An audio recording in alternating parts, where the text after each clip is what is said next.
वर्तमान समय रे पाणीपाग विभागर लाटेस्ट खबर अनुजाई 22 तारिख रे आसुची आउ एक लघुचाप बंगोपसागर रे पुणी एक घूर्णिबलय सृष्टि होईछि जहार प्रभाव रे राज्य रे प्रबल वर्षा संभावना रहिछि।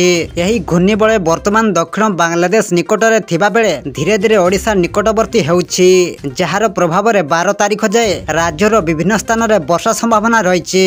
तेबे आसंतु नजर पकाइबा 22 तारिख रे आसुथिबा आउ एक लघुचाप प्रभाव रे ओडिशार केउ सब जिल्ला रे प्रबलरु अति प्रबल वर्षा होबार संभावना रहिछि एवं एहाको नै आम भुवनेश्वर आंचलिक पाणीपाग विभागर विशेषज्ञ पक्षरु कोन रहिछि रिपोर्ट से नै भिडियो रे संपूर्ण अपडेट जानिबा किंतु ता पूर्वरु भिडियो को गोटे लाइक करंतु एवं भिडियोटी को आपण मानको सांग साथी मानको अधिकरु अधिक मात्रा शेयर करंतु। जदि आम चैनल रे आपण प्रथम थर भिडियो देखुछन्ते ताहले एबे ही चैनल को सब्सक्राइब पाखरे थिबा बेल आइकन को प्रेस करी ऑल नोटिफिकेशन को ऑन कर रखंतु जहा द्वारा आगो को पाणीपाग संबंधी लेटेस्ट अपडेट आपण माने सर्वप्रथमे आम चैनल माध्यम रे पाई परिबे। सूचना अनुसार विशेष करी उपकूल एवं दक्षिण ओडिशा रे अधिक वर्षा हेबो बोली पूर्वानुमान करा जायछि।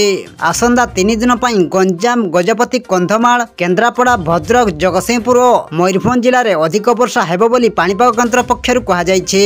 एही जिल्ला गुडिक पई सतर्क सूचना जारी करा जायछि। पाणीपाग विभाग पक्षरु कहा जायछि आसंता 22 तारिख आडकु बंगोपसागर रे पुणी एक लघुचाप सृष्टि होबार आशंका रहिछि। एही लघुचाप अधिक शक्तिशाली हेबार पूर्वानुमान करिछि पाणीपाग विभाग। पाणीपाग विभाग पक्षरु कहा जायछि जे एही समय बेलकु देशरु दक्षिण पश्चिम मौसुमी वायु फेरी जाइथिबार संभावना रहिछि तेणु लघुचाप अधिक घनीभूत होई शक्तिशाली हेबा लागि पाग सुहाइबो। अन्य पक्षे देशरु फेरी जिवो दक्षिण पश्चिम मौसुमी वायु एनै पाग अनुकूल रहिथिबा पाणीपाग विभाग पक्षरु आकलन करा जायछि।